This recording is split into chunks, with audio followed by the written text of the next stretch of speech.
Hi guys. कैसे हो आप सब? पढ़ाई कैसी चल रही है आप लोग की? आई होप अच्छी चल रही होगी। ये मेरा जो चैनल है इसका नाम है नेचर्स ब्लूप्रिंट।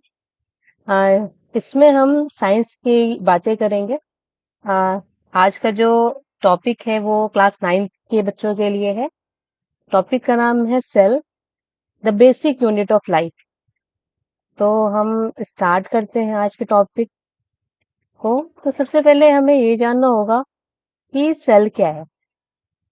आ, आप सबको पता है कि जितने भी लिविंग ऑर्गेनिज्म हैं वो उनकी बॉडी जो है वो सेल से मिलकर बनी हुई है। तो सेल क्या है? बेसिक यूनिट ऑफ लाइफ है। बेसिक यूनिट मींस ये फंडामेंटल यूनिट है। एक आप जो इतना बड़ा ऑर्गेनिज्म देख रहे हो, एक सपोज ह्यूमन बीइंग की अगर हम बात करें या फिर प्लांट की बात करें, तो उसका जो सबसे स्मॉलेस्ट यूनिट है वो क्या है? सेल है। जैसे कि आप बहुत बड़ी बिल्डिंग अगर देख रहे हो तो आप सोचोगे कि ये कौन सी छोटी यूनिट से मिलकर बना हुआ है। तो जैसे उस बिल्डिंग का जो सबसे छोटा यूनिट है वो ब्रिक है, वैसे ही जो हमारी बॉडी है, ह्यूमन बीइंग की बॉडी है या प्लांट की बॉडी है, उसका भी जो सबसे छोटा यूनिट है वो क्या है? सेल है। इसलिए इसको बेसिक यूनिट ऑफ लाइफ कहा गया है। क्या बोला गया है? सेल को बेसिक यूनिट ऑफ लाइफ। तो आप ये जो पहले स्लाइड में देख रहे हैं इसमें आपको बहुत सारे पिक्चर्स दिख रहे हैं ना। इसमें आपको कुछ यूकेरियोटिक सेल दिख रहे हैं, कुछ प्रोकैरियोटिक सेल दिख रहे हैं, और उसमें भी जो आप ये डायग्राम देख रहे हैं इनमें कुछ कोई आपका प्लांट सेल है, कोई एनिमल सेल है। तो कैसे ये दोनों एक दूसरे से डिफर कर रहे हैं, या इनके फीचर्स जो है कैसे अलग हैं, कैसे और कैसे सिमिलर हैं, इनके बारे में हम आज डिस्कस करेंगे। तो सबसे पहले हम यही जानेंगे कि सेल क्या है। तो सेल हमने बता दिया, cell is the structural and functional unit of life. यानी एक सेल में क्या है, वो कैसे फंक्शनिंग करता है, और वो कैसे कोऑर्डिनेट होकर फिर पूरे ऑर्गेनिज्म के बॉडी के कंट्रोल को करता है, ये सब हम जानेंगे। तो सबसे पहले सेल के बारे में, सेल की जो डिस्कवरी हुई सबसे पहले वो रॉबर्ट हुक के द्वारा की गई। उन्होंने ही देखा कि प्लांट सेल में उन्होंने सेल को देखा एक कंपार्टमेंट लाइक स्ट्रक्चर है जिनको उन्होंने कहा सेल। लेकिन वो जो सेल था वो डेड था, डेड सेल्स थे। उसके बाद एंटोनी वॉन लीवनहुक ने सेल को देखा, तो उन्होंने ये देखा कि ये जो है वो एक लिविंग सेल है। उन्होंने लिविंग सेल की डिस्कवरी की। फिर जैसे जैसे एडवांसमेंट होता गया, लोगों ने और भी चीजें डिस्कवर की। रॉबर्ट ब्राउन ने फिर देखा कि उस सेल के अंदर भी एक स्ट्रक्चर पाया जा रहा है जिसको उन्होंने नाम दिया न्यूक्लियस का। उसके बाद पुरकिंजी ने देखा कि उसमें भी कुछ सब्सटेंस पाया, उस सेल के अंदर भी कुछ सब्सटेंस पाया जा रहा है, और उस सब्सटेंस को उन्होंने प्रोटोप्लाज्म का नाम दिया। तो ऐसे ही डिस्कवरी होती गई। फिर दो साइंटिस्ट ने मिलकर काम किया, स्क्लेडन एंड शॉन ने। उन्होंने कहा कि सेल सेल क्या है?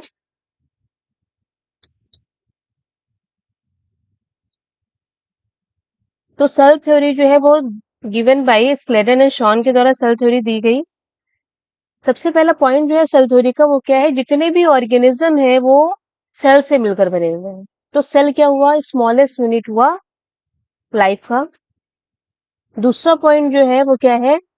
सेल जो है वो basic structure and functional unit है लाइफ का,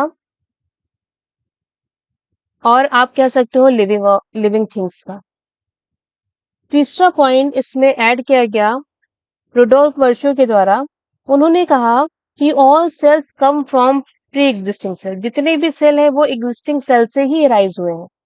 जो सेल थे उन्होंने ही डिवीजन किया है और उससे उन नए सेल्स का फॉर्मेशन हुआ है। तो सेल थ्योरी में ये तीनों पॉइंट है। तो पहला पॉइंट क्या है कि all organism are made up of cells. दूसरा पॉइंट है कि cell is the basic structural and functional unit of life है। And the third point is all cells come from existing cell. जितने भी सेल है वो एग्जिस्टिंग सेल से produce हुए हैं। ये इंपॉर्टेंट है, सेल थ्योरी इंपॉर्टेंट है क्योंकि ये शो करती है कैसे लिविंग थिंग्स जो है वो एक सिमिलर स्ट्रक्चर शेयर करते हैं। क्योंकि सिमिलर स्ट्रक्चर और फंक्शन शेयर करेंगे क्योंकि वो प्री एग्जिस्टिंग सेल्स ही राइज हुए, तो जैसे उनका फंक्शन होगा वैसे ही जो प्रोजेनी है उसका भी फंक्शन और स्ट्रक्चर होगा। ओके, फिर हम बात करें अगर टाइप ऑफ सेल्स की, तो फिर सेल्स को दो कैटेगरी में डिवाइड किया गया है, prokaryotic cell and eukaryotic cell. Prokaryotic, prokaryotic में दो टर्म है, एक है प्रो, दूसरा है कैरियोटिक। प्रो मीन्स होता है प्रिमिटिव और कैरियन मीन्स होता है न्यूक्लियस। यानी ऐसे सेल्स जिनमें प्रिमिटिव टाइप का न्यूक्लियस पाया जाता है, ऐसे सेल्स को हम प्रोकैरियोटिक सेल कहेंगे। दूसरा है यूकैरियोटिक सेल, टू मीन्स होता है ट्रू और कैरियोटिक मीन्स कैरियन मीन्स होता है न्यूक्लियस। यानी इस तरह के जिस तरह के सेल्स में ट्रू न्यूक्लियस पाया जाता है उस तरह के सेल को हम प्रोकैरियोटिक सेल कहेंगे। अब ट्रू न्यूक्लियस क्या है? True nucleus means the nucleus which is surrounded by membrane. ऐसा न्यूक्लियस जो कि मेम्ब्रेन से सराउंडेड है, ऐसे न्यूक्लियस को हम ट्रू न्यूक्लियस कहते हैं। तो यूकैरियोटिक सेल में जो न्यूक्लियस होगा वो मेम्ब्रेन बाउंड होगा, लेकिन प्रोकैरियोटिक में न्यूक्लियस मेम्ब्रेन बाउंड नहीं होगा, बल्कि जो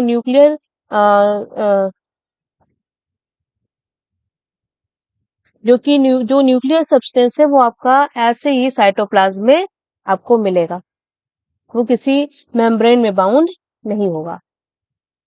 ये तो डिफरेंस की बात हो गई। अब हम सिमिलैरिटी की अगर बात करें तो दोनों प्रोकैरियोटिक यूकैरियोटिक सेल में सिमिलैरिटी क्या है, ऐसे कौन से फीचर हैं जो दोनों में कॉमन है? तो सबसे पहला फीचर जो है वो क्या है? Plasma membrane. यानी चाहे वो यूकैरियोटिक सेल हो या प्रोकैरियोटिक सेल हो, दोनों सेल जो होंगी वो सराउंडेड होगी एक मेम्ब्रेन से, जिस मेम्ब्रेन को हम क्या कहते हैं? प्लाज्मा मेम्ब्रेन कहते हैं। उसके बाद सेल में क्या होगा? सब्सटेंस पाया जाएगा, ग्राउंड सब्सटेंस पाया जाएगा, और उस सब्सटेंस को हम क्या कहेंगे? साइटोप्लाज्म। यानी साइटोप्लाज्म प्रोकैरियोटिक में भी मिलेगा और यूकैरियोटिक में भी मिलेगा, और डीएनए भी दोनों में मिलेगा, न्यूक्लियस भी दोनों में होगा, और राइबोसोम भी दोनों में होगा। लेकिन बस बात यह है कि यूकैरियोटिक सेल में न्यूक्लियस जो होगा वो मेम्ब्रेन बाउंड होगा, लेकिन प्रोकैरियोटिक में न्यूक्लियस जो होगा वो मेम्ब्रेन बाउंड नहीं होगा, उसको हम न्यूक्लियोइड कहेंगे। तो ये सिमिलैरिटी थी प्रोकैरियोटिक एंड यूकैरियोटिक सेल के बीच में। उसके बाद हम बात करते हैं ऑर्गेनेल। अगर आप एक सेल को देखोगे तो उसमें बहुत सारे आपको और भी छोटे छोटे स्ट्रक्चर दिखेंगे, तो उन स्ट्रक्चर को हम क्या कहते हैं? ऑर्गेनेल कहते हैं।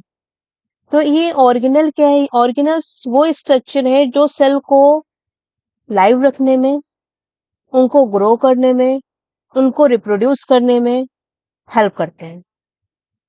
तो ऑर्गेनल्स को आप कैसे डिफाइन करोगे? आप कहोगे organelles are the structures that enables the cell to live, grow and reproduce. अब अगर हम ऑर्गेनल की बात करें तो हम पहले टू टाइप्स ऑफ सेल में डिफरेंस पढ़ लेते हैं। प्रोकैरियोटिक सेल, प्रोकैरियोटिक सेल जो आप ये डायग्राम देख रहे हो, ये बैक्टीरिया का डायग्राम है।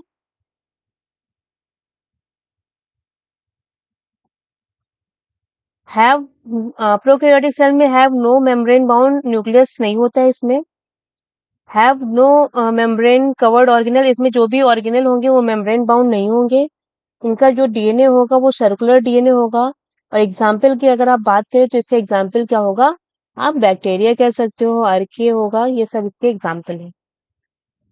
Next eukaryotic cell, eukaryotic cell में न्यूक्लियस होगा और जो भी ऑर्गेनल होंगे वो मेम्ब्रेन बाउंड होंगे। इनका जो डीएनए होगा वो लीनियर होगा, और इसमें अगर आप एग्जाम्पल की बात करो तो प्लांट, एनिमल, फंजाई, प्रोटिस्ट, ये सारे आपके क्या है? Eukaryotic cell. अब हम ऑर्गेनल की बात करते हैं। तो सबसे पहला ऑर्गेनल जो है वो क्या है आपका? Cell membrane. सेल मेम्ब्रेन क्या है? ये जो सेल के आउटर बाउंड्री है उसको हम क्या कहते हैं? सेल मेम्ब्रेन कहते हैं। Outer layer of the cell है और ये क्या करते हैं? अलाउ करते हैं न्यूट्रिएंट्स को कि वो सेल के अंदर आए और जो वेस्ट मटेरियल है सेल का वो सेल के बाहर जाए।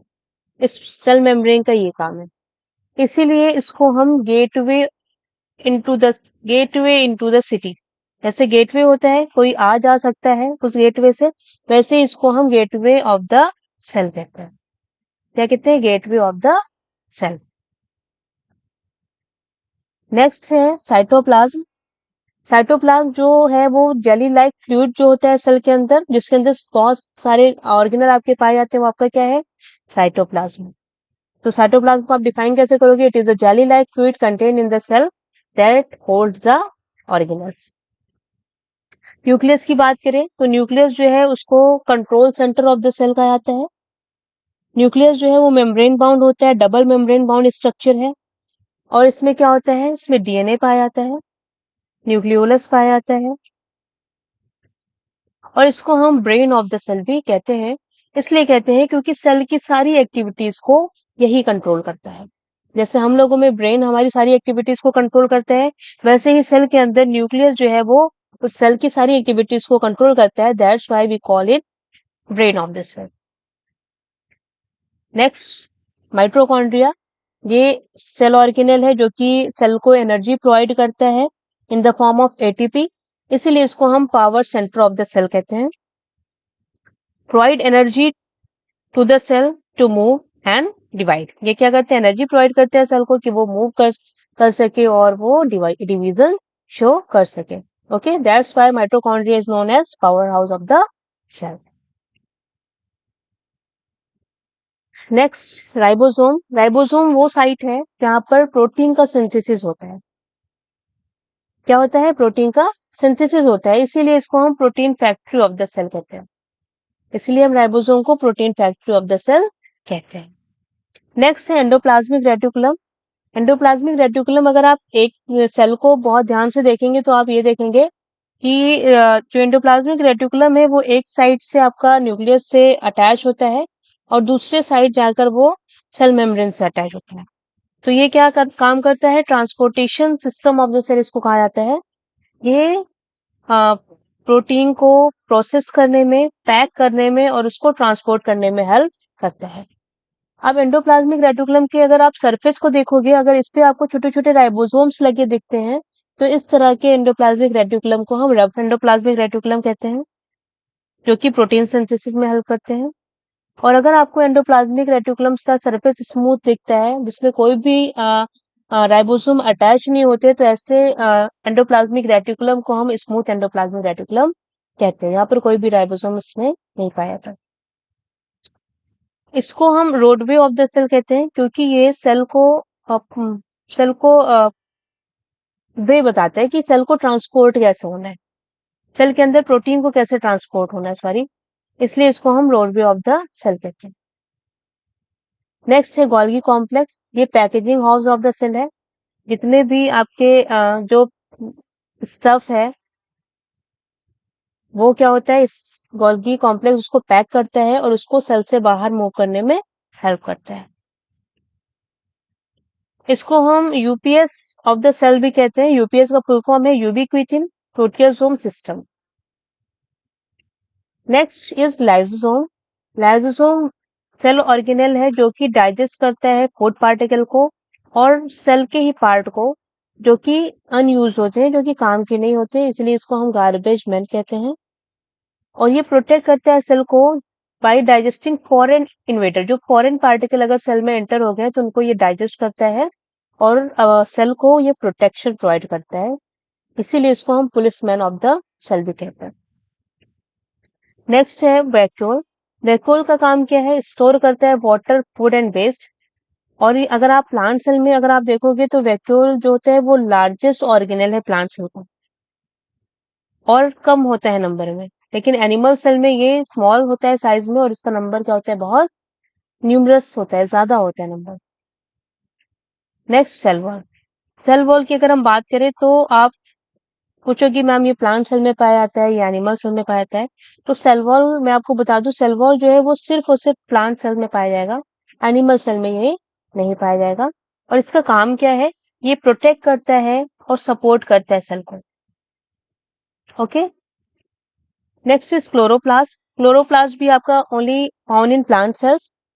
क्लोरोप्लास्ट में ग्रीन कलर पिगमेंट होता है जिसको हम क्लोरोफिल कहते हैं, और ये फोटोसिंथेसिस करने में हेल्प करता है। नेक्स्ट है आपका प्लांट सेल और एनिमल सेल की अगर हम बात करें तो दोनों में हम डिफरेंसेस देख लेते हैं। तो प्लांट सेल का सबसे पहला जो डिफरेंस है वो क्या है कि प्लांट सेल में सेल वॉल पाया जाता है, सेल मेम्ब्रेन के बाहर भी एक वॉल पाई जाती है जिसको हम सेल वॉल कहते हैं, लेकिन एनिमल सेल में ऐसा कोई सेल वॉल नहीं पाया जाता है। और दूसरा क्या है, क्लोरोप्लास्ट, जो कि सिर्फ प्लांट सेल में पाया जाता है। और अगर हम कॉमन फीचर की बात कर ले जो दोनों में पाया जा रहा है, वो न्यूक्लियस दोनों में पाया जाएगा, गोल्गी कॉम्प्लेक्स दोनों में होगा, माइटोकॉन्ड्रिया दोनों में होगा, lysosome, endoplasmic reticulum, cell membrane, ribosomes, vacuoles भी दोनों में होंगे। बस डिफरेंस ये है कि वैक्यूल जो है वो प्लांट सेल में बड़े साइज में होगा और कम होगा नंबर में, एनिमल सेल में छोटे साइज में होगा और नंबर में क्या होगा, ज्यादा होगा। ओके, तो आई होप आपको ये चैप्टर समझ में आया होगा। और अगर आपको कहीं भी कोई कंफ्यूजन है तो आप कमेंट में पूछ सकते हैं। Thank you for watching this channel, like and subscribe it. Thank you so much.